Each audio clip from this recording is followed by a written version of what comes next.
Hey everybody, Rock Paper Mario here, and welcome to something different that hasn't been on this channel yet, and that is Samorost, which is by Amnesia Designs. There's a reason why I'm recording this, and I'll get into that in just a minute, but let's just get this thing kicked off. You can see how beautiful everything looks here, how detailed and how pretty everything is. This is going to be the cute little guy we're controlling, and he's looking at something through a telescope and seems to be a little bit alarmed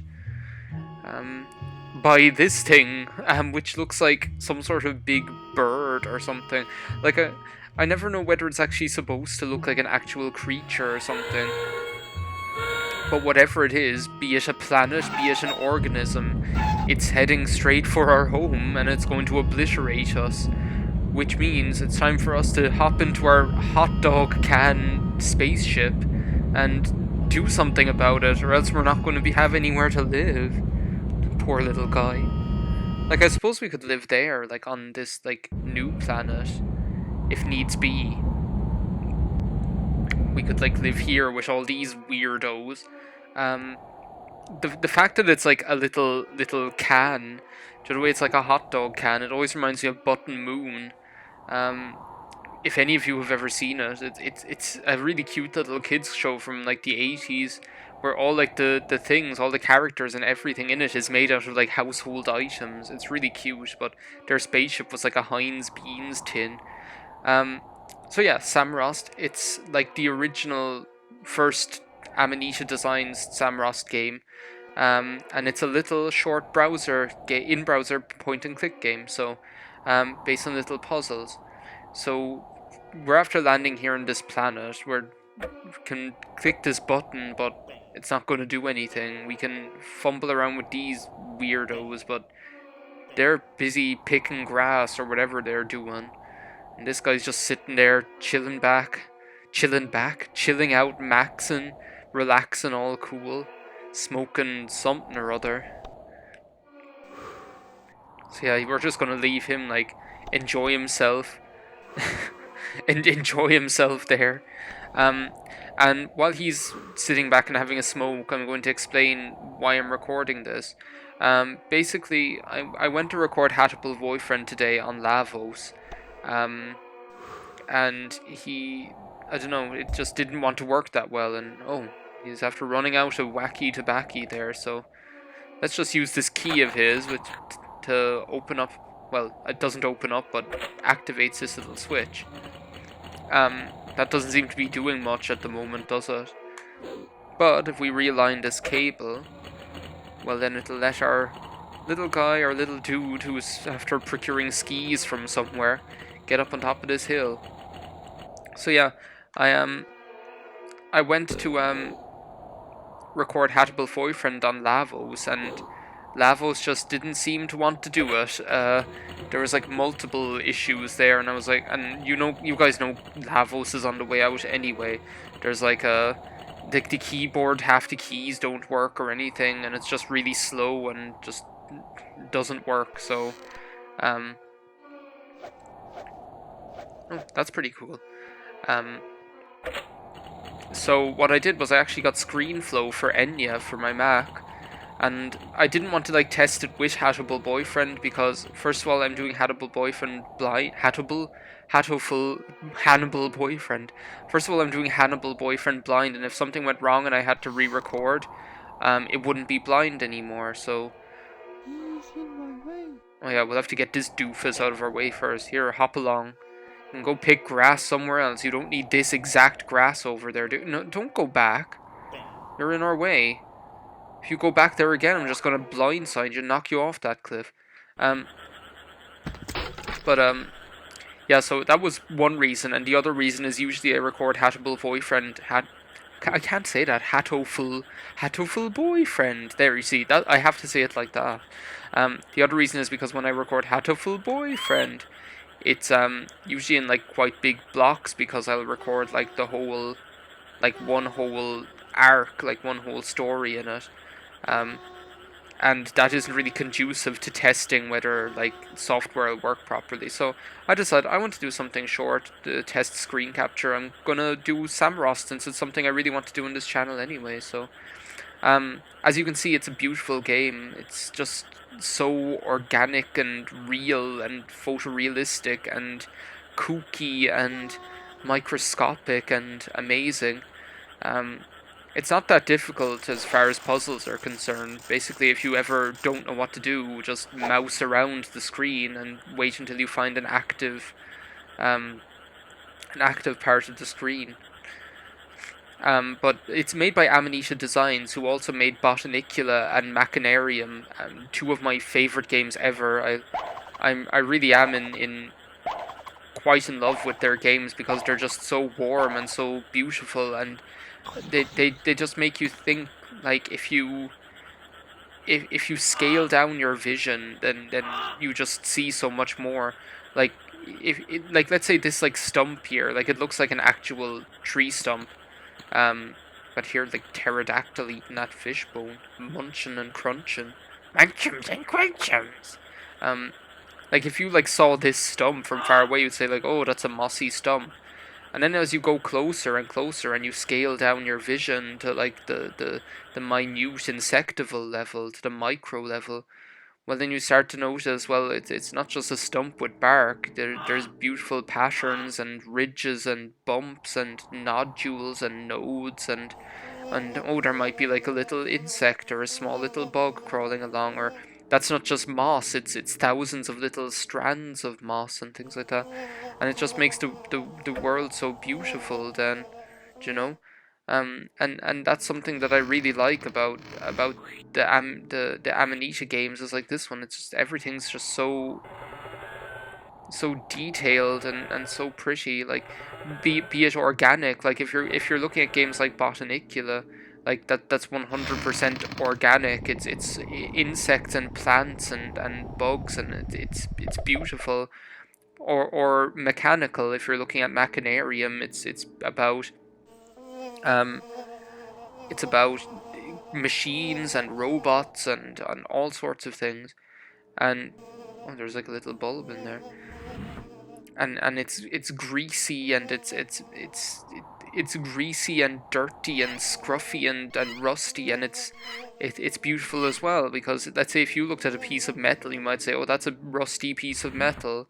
But if you scale down your vision and look at it on like a micro level rather than a macro level, you start to see like, oh, that's not just rust, that has texture. It has like it has little grains of rust and flaky bits and things like that, and different gradients of color, and everything just looks so you see so much that we don't normally see, because we usually see the world on our own scale rather than on a micro scale, you know?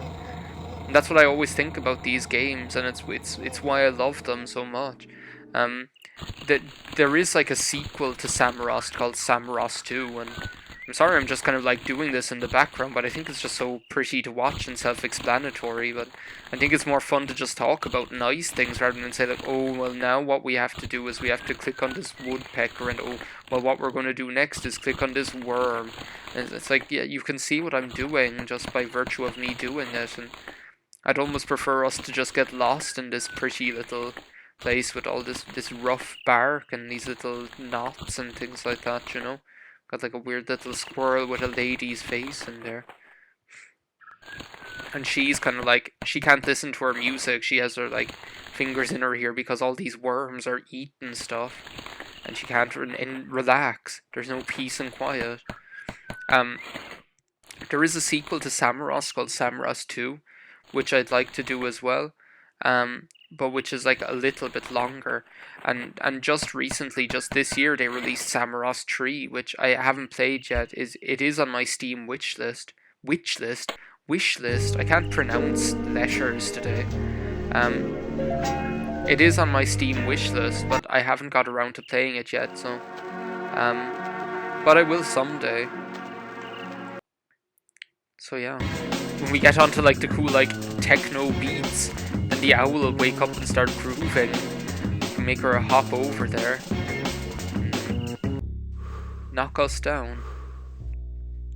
So yeah, I like, as I say, Screenflow. I'm testing it out, so hopefully everything goes well. It's recording both it's recording the voice, the system audio, the the the system, the screen, everything, all at once. So we'll see how that goes. Now we're after getting you out of that little thing there, aren't you? Aren't you glad that we did that? How thoughtful of me to offer you tea, tea, tea, tea. Don't you be sucking the... No, don't suck me up. It's like oh,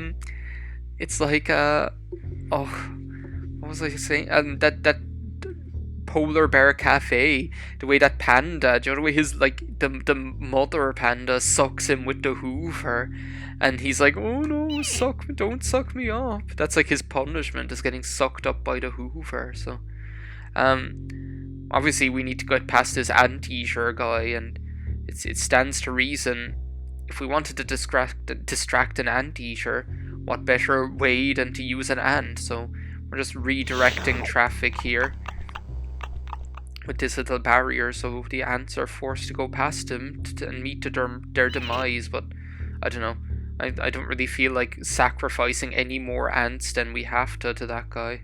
What was that? It like got active there over something. Is it like the flies? Can you do something with them? I saw it like turn into a hand. I saw it like turn into a hand on like the flies, but they're so impossible to click.